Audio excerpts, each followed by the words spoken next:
आप लोगों ने कई बार मेरे मुंह से मेरे नाना का जिक्र सुना होगा। खेतिहर आदमी थे, बुलंद आदमी थे, बिजली विभाग में कोई नौकरी भी किया करते थे। अब सोचिए मैं ऐसे बोल रहा हूँ, क्यों बोल रहा हूँ? क्योंकि मैं उनको सप्ताह में 5 दिन अपने खेतों में ही देखता था। और जो उनकी नौकरी थी वो उनका व्यसन था, जब तक चले जाते थे पैसा भी कटवाते रहते थे, क्योंकि इतनी छुट्टियां तो कोई भी सरकार या गैर सरकारी कंपनी देगी नहीं। लेकिन उनको अपने खेतों से बहुत प्यार था और उन्होंने हमें कई श्लोक, दोहा, कई कहावतों का भंडार था उनके पास। खासतौर से रहीम और कबीर के दोहे उनकी जुबान पर बहुत थे। उसी में एक श्लोक दोहा उन्होंने मुझे सिखाया था कई बार कि रहीमन जेहवा बावरी कह गई सरग पताल, आपू तो कह भीतर गई और जूती खात कपाल।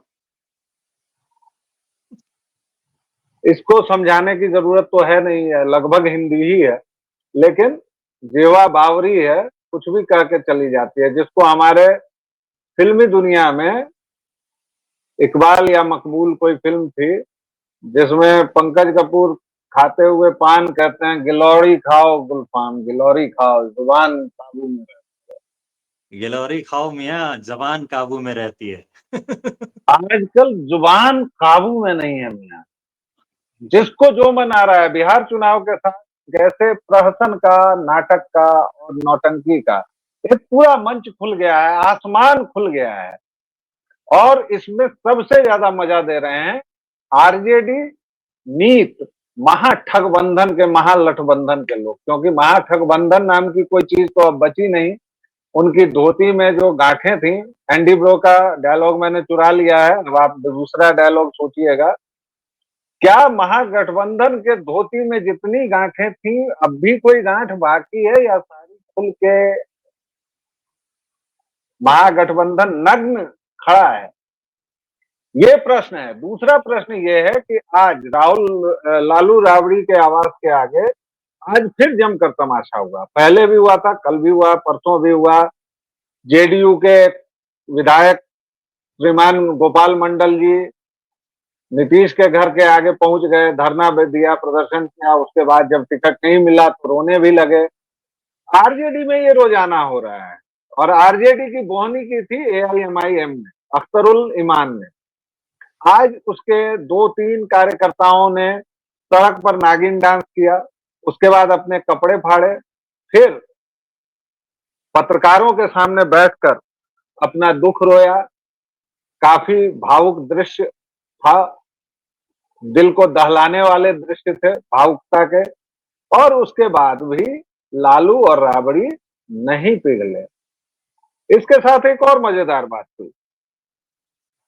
अगर लालू राबड़ी के कर्मफल को देखा जाए तो उन पर जो राहु और केतु सवार थे, उनका नाम है साधु यादव और सुभाष यादव, अर्थात राबड़ी देवी के दो भाई, अर्थात लालू यादव के दो साले, अर्थात तेजस्वी और तेज प्रताप के दो मामा, अर्थात बिहार के जंगल राज के सबसे बड़े गुंडे, सबसे बड़े माफिया। ये वही साधु यादव है जिसने शिल्पी गौतम हत्याकांड के समय अपना डीएनए देने से मना कर दिया था। सीबीआई ने नॉन कंक्लूसिव रिपोर्ट सबमिट की और वो मामला खत्म हुआ, लेकिन वो लाश साधु यादव के गैराज से बरामद कार में मिली। शिल्पी और गौतम, वो जिस गैराज में था और वो गैराज जिस घर में था, वो इन्हीं साहब के नाम पर आवंटित था। और गौतम जो था वो आरजेडी के छुटभइयों के साथ, जैसे होता नहीं है मारवाड़ियों के बच्चे, पैसा गाड़ी मेरे पास है और नेतागिरी के लिए लुच्चे लफंगे चाहिए, तो चलो साधु तुम खड़े हो जाओ, चलो सुभाष तुम आ जाओ, और इस तरह से था। उसी में उसकी सुंदर सी गर्लफ्रेंड पर भी इन लोगों की नीयत खराब हुई और तमाम चीजें हुई। लेकिन मैं इतनी भूमिकाएं क्यों दे रहा हूं एंडी ब्रो? क्योंकि मुझे आज गीता भी सुनानी है। आज मैं एंडी ब्रो से सारे हथियार, मैंने इनका एक डायलॉग पहले ही चुरा लिया। अब एक श्लोक भी दे रहा हूं जिससे ये ना कह सके कि आपको तो मैंने नर्सरी तक पढ़ाया, अब आप पीएचडी तक पढ़े, ब्ला ब्ला ब्ला। मैं एक श्लोक सुना के चला जाऊंगा, अपना ये 3-4 सुनाएंगे मेनू की। भगवत गीता के अध्याय 4 में ये श्लोक है, कर्मणो ह्यपि बोद्धव्यम बोद्धव्यम च विकर्मण अकर्मणश्च बोद्धव्यम गहना कर्मणो गति। अर्थात कर्म को समझना आवश्यक है।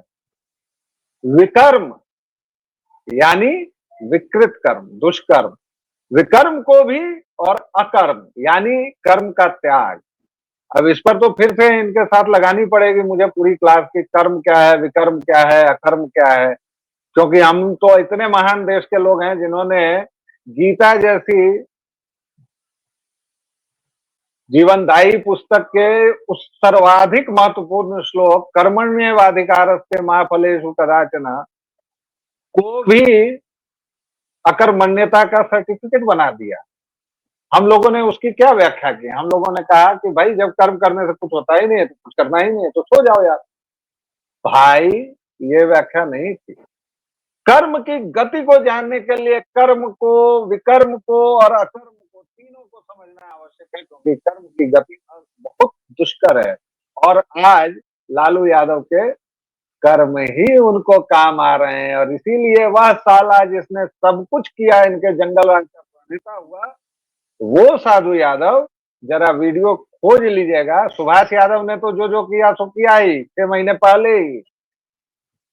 अभी साधु यादव ने बयान दिया है कि मेरा जीजा जहां भी आए तो चप्पल से मारिए। उसने यादव समाज का, उसने हिंदू समाज का, उसने पूरे समाज का बेड़ा गर्क कर दिया। एंडी ब्रो 7 मिनट, आज मैंने सारे रिकॉर्ड तोड़ दिए, अब पूरा मैदान आपका। लेकिन कर्म की इस गति पर कैसे कहेंगे आप? लालू यादव के बारे में क्या ख्याल है आपका? जी, तो इसमें देखिए कर्म की गति की आपने बात कर ही दी है, तो 18वें अध्याय का 48वां श्लोक होता है, उसमें कहा गया है कि जिस प्रकार धुएं से अग्नि ढकी होती है, मतलब अग्नि होगी तो धुआं होगा ही, ऐसे ही हर कर्म के साथ कुछ ना कुछ जो बुरी चीजें होती हैं वो जुड़ी हुई होती ही हैं। इसीलिए स्वाभाविक कर्म का त्याग नहीं करना चाहिए। तो जो साधु यादव ने किया है ना, उन्होंने अपने स्वाभाविक कर्म का त्याग नहीं किया। जो स्वाभाविक कर्म था, वो जो बोल रहे हैं आप उसको सुनिए, पूरा सुनिएगा, जब आप तो आपको याद आएगा या आपको पता चलेगा। हम जो अक्सर कह रहे होते हैं गड़रिया, गड़रिया कह रहे होते हैं, तो ये बात वो कहते हुए आपको नज़र आएँगे। उनका वीडियो जब आप देखिएगा तो वीडियो की पहली लाइन ही यही है कि छपरा में सब लोग इसको गड़ेड़िया बोलता था। तो ये जो गड़ेड़िया, गड़ेड़िया वाला मेरा जुमला है, कोई मेरा जुमला नहीं है, मेरे ऊपर आरोप मत लगाइए। ये जुमला असल में जो है वो हम कहीं और से चुरा के ही लाए हैं। और आप जो ये सोच रहे हैं कि मैंने डायलॉग चुरा लिया और बड़े खुश हो रहे हैं, तो आप डायलॉग पूरा नहीं चुरा पाए हैं ना। क्यों नहीं चुरा पाए हैं वो हम आपको बताते हैं रीज़न। र आप चुरा इसलिए नहीं पाए क्योंकि इस डायलॉग का जो शुरुआती आधा हिस्सा था ना, वो तो हम खुद ही माननीय, परम आदरणीय डॉक्टर बाबा साहेब अम्बेडकर से चुरा के लाए हैं। उन्होंने महिलाओं के संसद पे जाने के बारे में कहा था, ये तो कछौटा खोल दिया है, अब बस गाँठें खोलनी बाकी हैं, तो उसी डायलॉग को हमने कन्वर्ट किया है। तो महिलाओं के संसद में जाने के पक्ष में नहीं थे, महिलाओं के चुनाव लड़ने के पक्ष में नहीं थे, बाबा साहब अम्बेडकर। उन्होंने अपनी किताबों में ऐसा ही लिखा है। यकीन ना हो तो आप हमसे पूछेंगे तो हम स्क्रीनशॉट दिखा देंगे। खैर, तो वो अलग बात है, उसको रहने देते हैं। वापिस हम लोग आते हैं इसके धोती खोलने वाले मामले पर। तो देखिए धोती खोलने वाला मामला था, तो जो-जो सुभाष यादव और साधु यादव करके गए हैं, उसके बाद कोई भी जो थोड़ी बहुत नैतिकता जिस आदमी में बची हुई होगी ना, वो आदमी ऐसे ही मर जाता। अगर किसी ढंग के आदमी को देखिए, आप जेल जो लोग जाते हैं ना, उनको देखने पर भी आपको पता चल जाएगा कि क्या हो रहा है। कोई आदमी अगर जेल गया है और वो जेल से 6 महीने बाद बेल लेकर के ज़मानत पर, 6 महीने, 8 महीने, साल भर में कभी न कभी ज़मानत होगी ही, तो ज़मानत पे जब वो बाहर आए तब उसका वज़न कर लीजिए। अगर उस बेचारे का वज़न कुछ कम हुआ है ना, तो वो बेचारा शरीफ आदमी था, ईमानदार आदमी था, वो गलती से जेल पहुँच गया है।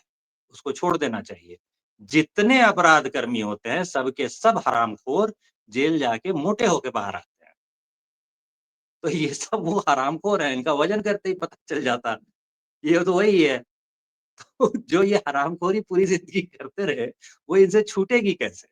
तो बुढ़ापे में भी ये वही कर रहे हैं।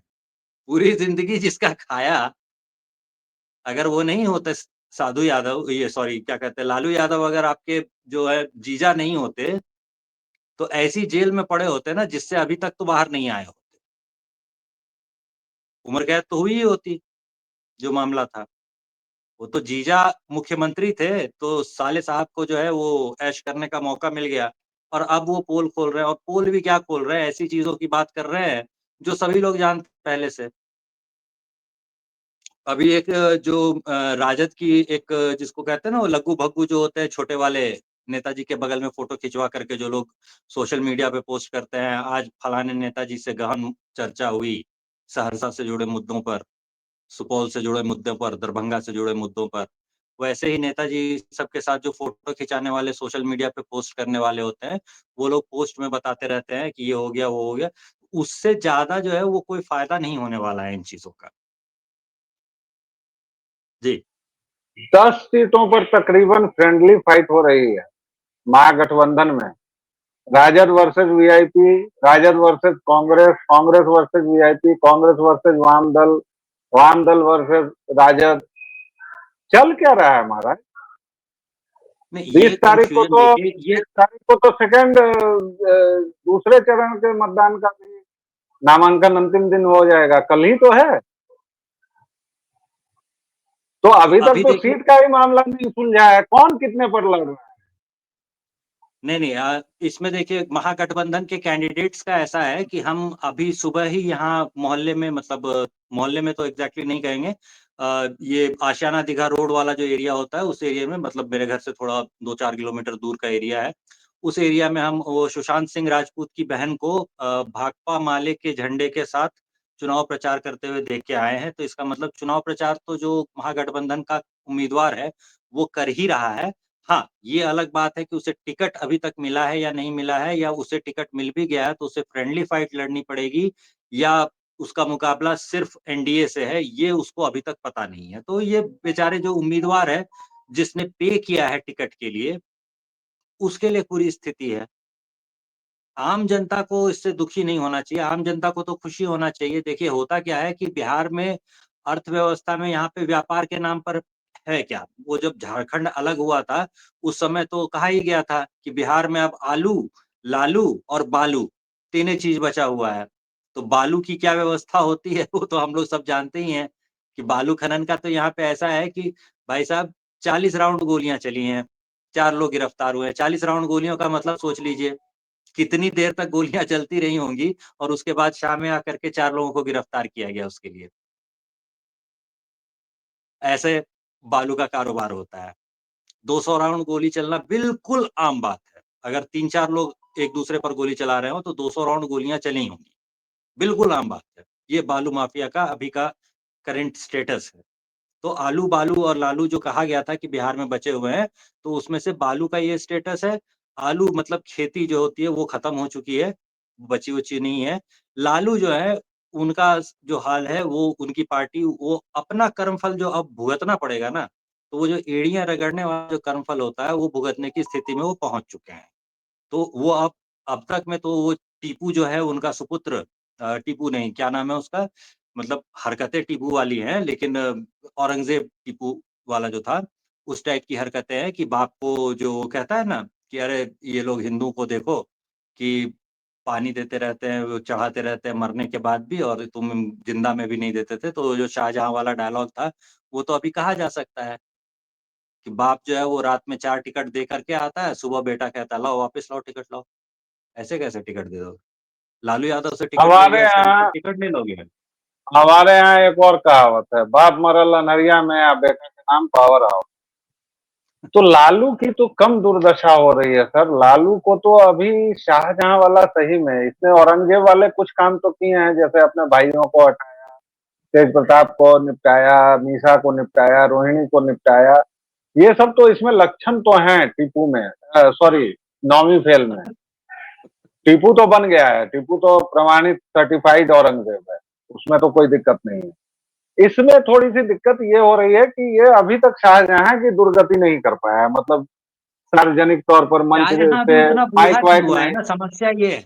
अब देखिए, बॉलीवुड ने जो सिखाया है वो मुगले आजम वाला सीख करके चूंकि लोग बैठे होते हैं तो कई बार इसको भी सुधारना पड़ता है। तो मामला वही है। तो मुगले आजम में जैसे देखते हैं ना कि सलीम ने किसी अनारकली नाम की तवायफ के लिए विद्रोह कर दिया था, इतना बेवकूफ नहीं था सलीम। सलीम की समस्या ये थी कि अकबर करीब 50 साल तक राज करता रहा था। अब 50 साल तक अगर अकबर शासन कर रहा था, तो सोचिए कि 50 साल का जब तक शासन ही कर रहा था, तो इसका मतलब जो सलीम जो था, वो तो जवान होकर के, बूढ़ा होकर के 45 साल की एज की तरफ पहुँचने लगा होगा। तो उसको लगा कि भाई बुढ़ापे में मुझे गद्दी मिलेगी ही, तो मैं राज कब करूँगा और राजा बन के ऐश कब करूँगा? तो उसने कर दिया विद्रोह। तो जब उसने विद्रोह किया, तो अकबर के साथ सबसे अच्छी चीज़ ये थी कि अकबर बहुत ही shrewd, बहुत धूर्त, बहुत अच्छा मिलिट्री जनरल था। 27 बार उतरा है लड़ने के लिए और एक बार भी उसने अपने दुश्मन को जिंदा नहीं छोड़ा। उसकी आदत थी कि वो अपने शत्रु को मार देता था। सिर्फ एक बार ऐसा हुआ है कि वो मार नहीं पाया हो अपने शत्रु को, और वो महाराणा प्रताप के केस में हुआ था। बाकी हर एक मामले में आप देखिए, उसने अपने शत्रु को मार दिया है। तो ये जब उतरता है लड़ने के लिए अपने बेटे के खिलाफ, पहले ये जो है वो अबुल फजल वगैरह को भेजता है, लेकिन वो लोग मारे जाते हैं इसके हाथ से। इसके हाथ से नहीं एग्जैक्टली, इसके समर्थक छत्रसाल के हाथों। तो उसके बाद जो है अकबर को खुद उतरना पड़ता है। अकबर जब खुद उतरता है तो अकबर कभी हारा नहीं था, ये लड़ाई भी नहीं हारता। तो ये बंद करके उसको लाता है, और वो अंधा करवाने ही वाला था। लेकिन अंधा नहीं करवाता, क्योंकि जो है वो उसकी सौतेली माँ जो होती है वो सब जो है बीच में वहाँ पे अपनी राजनीति, महल की जो राजनीति होती है, हरम की जो राजनीति होती है वो शुरू करती है, तो ये बच जाता है। तो यहाँ भी वही स्थिति है। अकबर अभी उतना कमजोर हुआ नहीं है। तो अगर लालू यादव उतर गया लड़ने के लिए तो उससे लड़ के नहीं जीता जा सकता है, ये जो है शाहजहां समझ रहा है। इसीलिए शाहजहां वाली गलती जो है ये दोहरा नहीं रहा है, सलीम वाली गलती ये दोहरा नहीं नहीं तो रहा है। सिंबल उम्बल तो भोर में लेके पटक ही दिया, दो चार हाँ, ठूठा वो दिया होगा या थोड़ा, नहीं दिया होगा, किसको पता है। हाँ, अरे भाई थोड़ा बहुत सिंबल छीनते वक्त हाँ, दो थोड़ा चार बहुत ठूठा दे विरोध दिया होगा, विद्रोह। क्या बन के क्या कर रहे हो, मैं जब चला रहा हूँ पार्टी, खबरदार तुमने क्यों दे दिया। अब उसमें ठूठा नहीं दिया होगा, ये आप कैसे कर सकते हैं, और ठूठा दिया ही होगा, ये व्यालोक कैसे कर सकते हैं भाई। झिलफिलाहट है, दे भी सकता है, क्या नहीं भी दे क्या सकता। हुआ होगा अंदर कमरे में, वो तो वही लोग जाने। अब बूढ़ा बाप लेकिन आ मैं ये सकता है एक थप्पड़ मार के उसे सिंबल वापस छीन लिया हो कि ना छीन लिया हो, हम ऐसा थोड़ी कह लेकिन मैं ये कह रहा हूँ ब्रो, एंडी ब्रो, कि हम्म, ये तो लालू अपना कर्मफल भुगत रहा है। ठीक है। तेजस्वी चूंकि बहुत तेज चलने की चाह में थे इसलिए लटपटा गए। उनको अपनी पार्टी के ओल्ड गार्ड से भी निपटना है, अपनी पार्टी के अलावा अपने घर के लोगों से निपटना है, और सबसे बड़ी बात तो आजकल मैं पिछले 2 दिन देख रहा हूँ। अच्छा, ये देश कितना महान है, मैं मतलब इस देश की महानता को देख देख के अंदर अंदर मुदित रहता हूँ और मन में हंसता रहता हूँ। मेरे सर्वदा प्रसन्न होने का कारण यही है मित्रों, कि मैं इस देश को देखता हूं और इस देश के कारनामे देखता हूं। आप भी देखा कि ये बहुत प्रसन्न रहेंगे, आपके जीवन में कोई संकट नहीं आएगा। क्यों?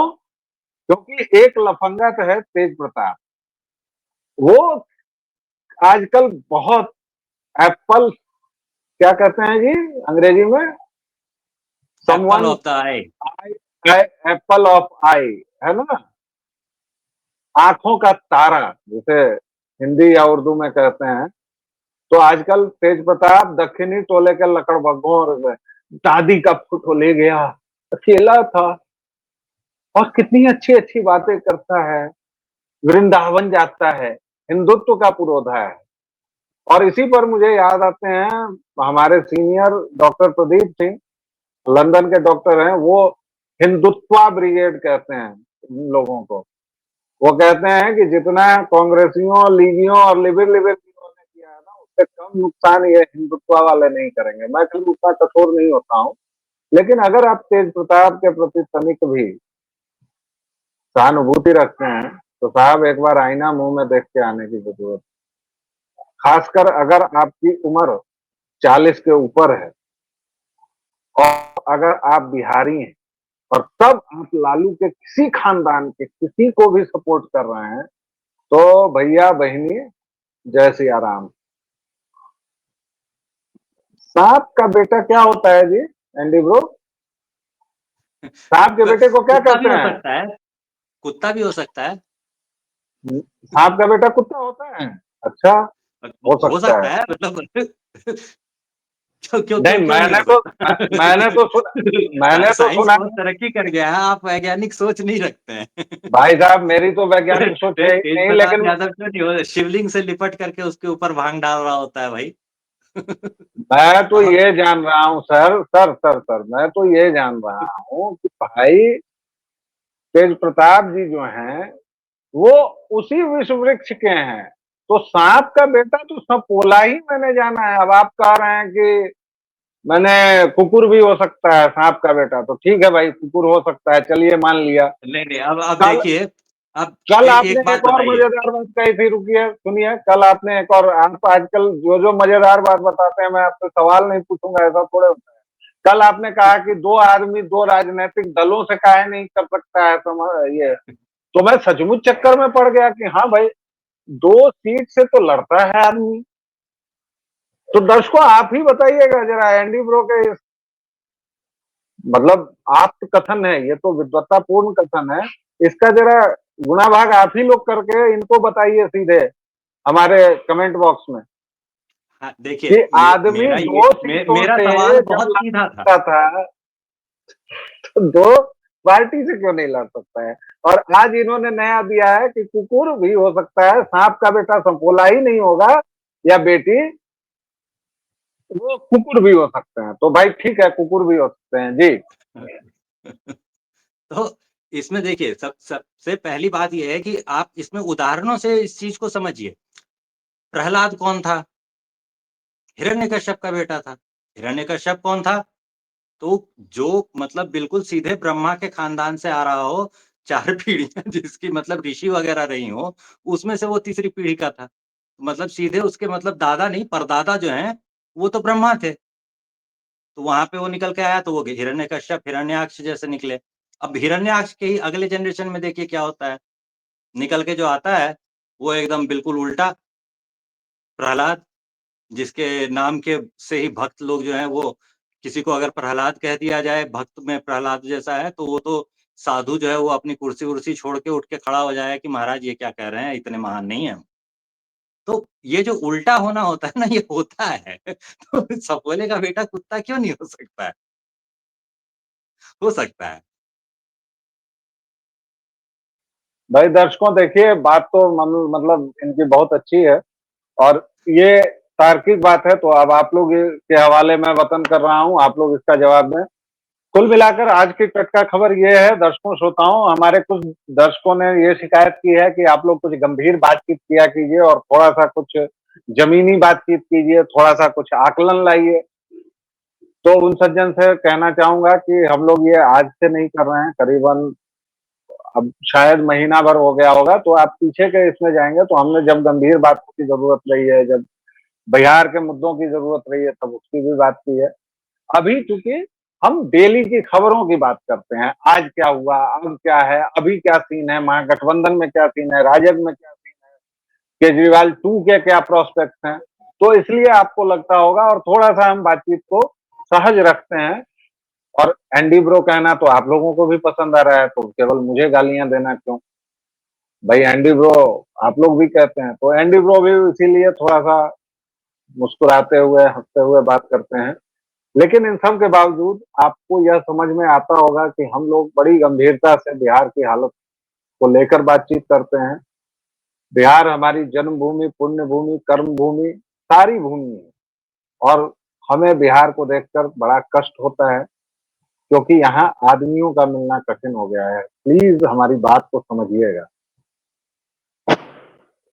लगभग पूरा बिहार इस मानसिकता में जीता है कि मैं अगर ठीक हूं तो पूरी दुनिया ठीक है। इसको अर्थशास्त्र में और समाजशास्त्र में एनिमल बिहेवियर कहते हैं, कि अपने से मतलब। और आज आप बिहारियों को देखिए तो इससे ज्यादा मतलब नहीं होगा। मैं जिस कंपाउंड में हूं, मैं जिस जानवरों में देखिए भी तो जानवरों में भी देखिए तो हर्ड मेंटालिटी आने लगती है, वो भी थोड़ा-सा आगे बढ़ जाते हैं। नहीं, एक लेकिन हम झुंड लोग की उस तरह सबसे से कम पार कर सोचते चुके हैं। हैं, लेकिन हम नहीं, लोग हम वहाँ लोग भी उस नहीं हैं, सबसे पार कर चुके हैं। हम बिहारी लोग वहाँ पे भी केवल नहीं ये पहुँच पाए हैं। मानते हैं कि हमारे घर में कूड़ा ना हो, बस घर के तुरंत आगे हम सारा कूड़ा इकट्ठा करके और रख देंगे कि कोई भी सड़क वाला आए तो उसके पैर में वो कूड़ा लगे। लेकिन हमारा घर तो साफ है ना।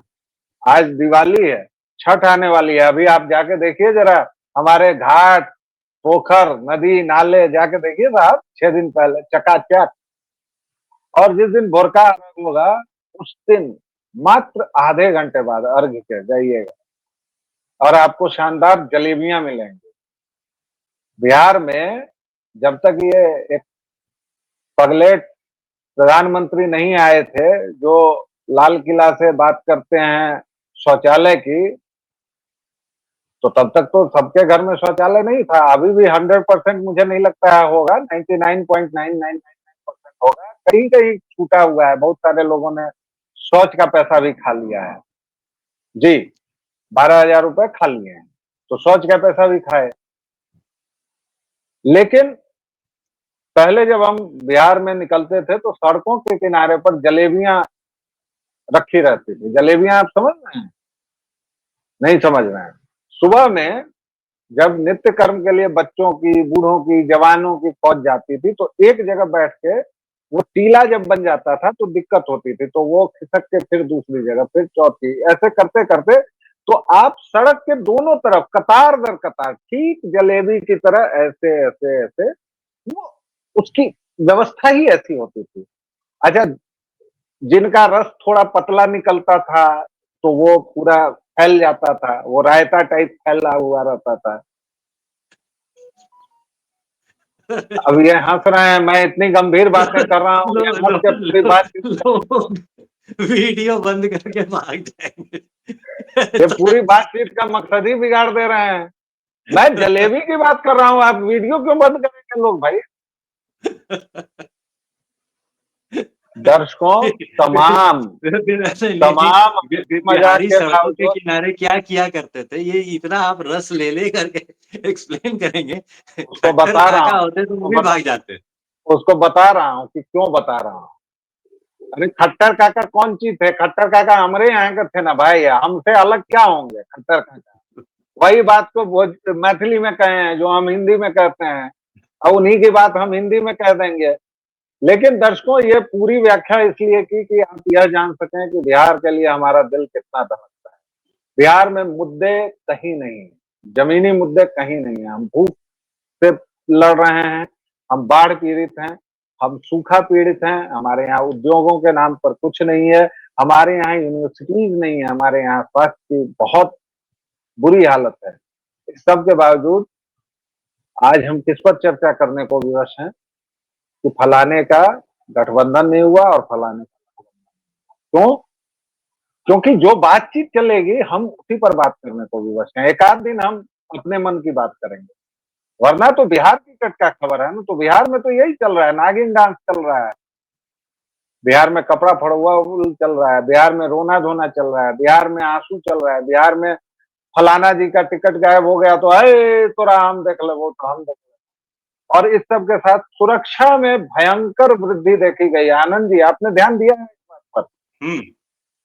मैं कल जब सड़कों पर उतरा, कभी मैंने इतनी सुरक्षा नहीं देखी है। इस पर दर्शकों अगले वीडियो में चर्चा करेंगे बहुत आज विस्तार से। आज आनंद ब्रो, सुबह हम देख चुके हैं, आज सुबह हम गाड़ियों की तलाशी देख चुके हैं और ये ऐसे इलाकों में देख चुके हैं जो कि बॉर्डर से लेकर के मतलब आप शहरों में जहां से घुसते हैं, जिन इलाकों में प्रवेश जहां से होता है उन सभी जगहों पर आपको नाकेबंदी दिखेगी और पुलिस की व्यवस्था दिखेगी, सुरक्षा बल दिखेंगे। तो ये एक बदलाव तो जरूर दिखा है। तो इस चुनाव में इसकी और बहुत बड़ी पुलिस जी भूमिका नहीं रहने है, वाली है, क्योंकि पुलिस जितना जी नहीं नगद है एक वो, शहर से जी पुलिस जी नहीं है वो पुलिस जी नहीं है। वो दल है। हाँ इसलिए हाँ, आप वो उनको पुलिस जी भी नहीं, खैनी में केंद्रीय बल है। 50 रुपए में और एक पौवा में तो खरीद भी नहीं पाएंगे जी। और ये मैं खुल के कह रहा हूँ, देखिए मैं पॉलिटिकली करेक्ट स्टेटमेंट कभी नहीं दूंगा। तो हमारे यहाँ की पुलिस का क्या हाल है, हमारे यहाँ के कोर्टों का क्या हाल है, ये सब तो आप लोग खुद ही जानते हैं, मुझे क्या बताना है। तो दोस्तों, फिलहाल इस चर्चा को देंगे एक विराम। व्यालोक वाणी को आप लोग जिस तरह स्नेह, प्रेम और अपना समर्थन दे रहे हैं, प्लीज उसे बनाए रखिए। जो धार अभी चल रही है, अपने स्नेह में हमें डुबोए डुबोते रहिए। रखिए। हम भीजने को तैयार हैं सरकार। लाइक, शेयर और सब्सक्राइब की कृपा बरसाते रहिए। व्यालोक वाणी को आगे बढ़ाते रहिए। एक छोटे से विराम के बाद फिर हाजिर होंगे। तब तक कीजिए आराम। जय जय सिया राम। जय श्री राम।